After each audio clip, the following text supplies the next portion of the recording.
अस्सलामुअलैकुम दोस्तों। कल पाण 4 अखरी जे सिख्या सी। अज पाण नून गुना सिखंदासीं।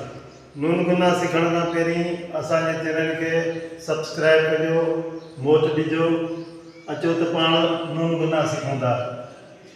हाणे पहिरियों लफ़्ज़ है ते नून ज़बर त, हे नून ज़बर हे, त हे। काफ नून ज़बर क, हे नून ज़बर हे, क हे। जीम नून ज़बर ज, हे नून ज़बर हे, ज हे। चे नून ज़बर चंद, दाल ज़बर द, चंद। रे नून ज़बर रिन, दाल ज़बर द, रिंद। मीम नून ज़बर मन, छे रे ज़बर छर, मनछर। छे नून ज़बर छन, छे रे ज़बर छर, छनछर। पे नून ज़बर पन, चे रे ज़बर चर, पंचर। अलिफ नून ज़बर इन, जीम ज़बर ज, अणे ज़णे, इंजणे। ते ज़बर ते, नूनिये नून ज़बर नी, तिनी। बे नून ज़बर बन, दाल वा दो, बंदो। गाफ नून ज़बर गन, दाल वा दो, गंदो।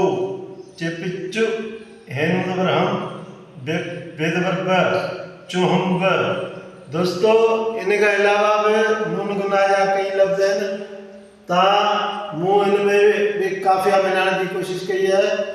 जी ता सिंधी में जेकॾहिं हिकिड़ो लफ़्ज़ सिखो था, जी मिसाल ॾियां, भॻो, भेरो भॻे वागो भॻो। लगो, लावो लगे वागो लगो। ढगो, ढाल ढगे वागो ढगो। सगो मगो।